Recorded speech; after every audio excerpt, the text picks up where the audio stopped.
How's it going, guys? I'm Robert from Machado Visuals, and as you all know, Sony has updated the a7S III firmware to include S-Cinetone. Personally, I'm ecstatic about this release, and it makes me much more open to bringing this camera out on more professional jobs. Many of you know I have a wide range of Sony cameras, and I'm often asked for multi-camera interviews, so having a universal picture profile that matches across the lineup is paramount. Now, this is easily achievable with S-Log3, but there hasn't been a great option for baked-in looks until now. A good amount of my work actually requires a baked-in look, which is why I'm super excited that the Sony has added it to the a7S III.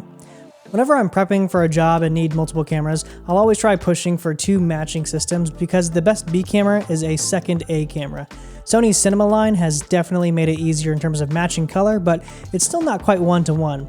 If I'm using two a7S IIIs, it's obviously a seamless match, but when I start mixing cameras, things start to get a little bit more nuanced. On a recent job, I put my a7S alongside my trusty FX9, and as you can see, it's pretty close, but not as exact as one might think. The FX9 sensor inherently leans towards green, which is why the a7S dailies look like they push towards magenta. There is also a slight shift in white balance, and this has always been a sticking point for me whenever I'm working with alpha cameras because they always seem to interpret Kelvin slightly differently than Sony's cinema line.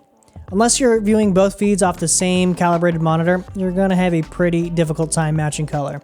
Now, these differences are much more noticeable when looking at the two side by side, but when the a7S breaks off to do B-roll, there's no baseline, thus eliminating your reference for color, so you'd be pretty hard pressed from telling the two apart.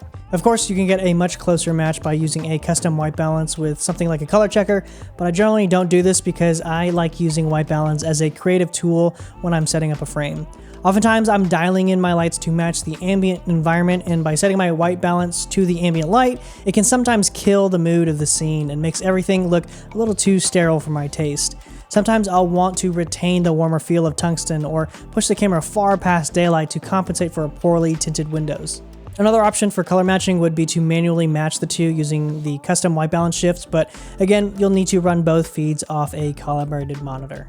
Now really quick, I want to mention this video's sponsor, Skillshare. Skillshare is an online community designed for creatives and is an amazing resource for people looking to further their craft.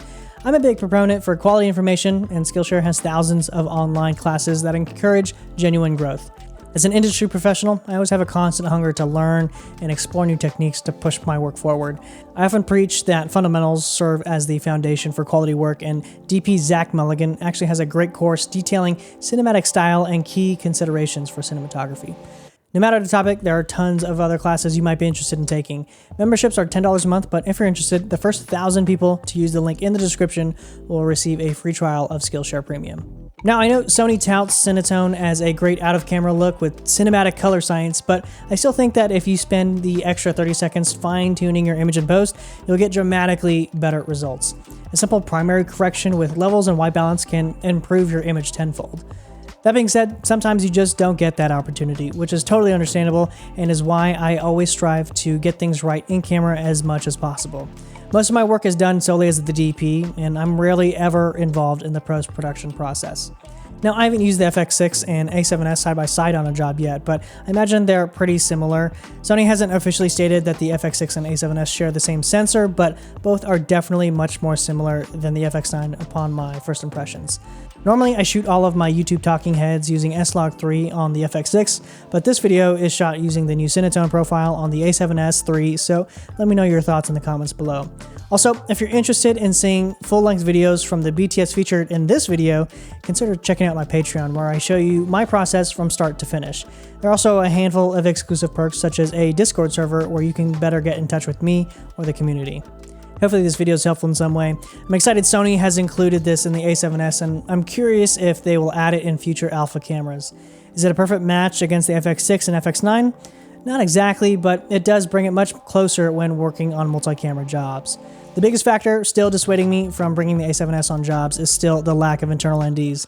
Unless I know with absolute certainty that I'll be indoors and won't be seeing any windows, I'll always prefer a camera with internal NDs. I was pretty keen on the new FX3, but considering I already have two a7S IIIs, I decided to pass. I wouldn't have minded a chunkier body similar to a C70 and a slightly higher price point to justify those features, but one can always dream. If you have any questions, obviously feel free to leave them in the comments below. Thanks for watching, and I'll see you in the next one.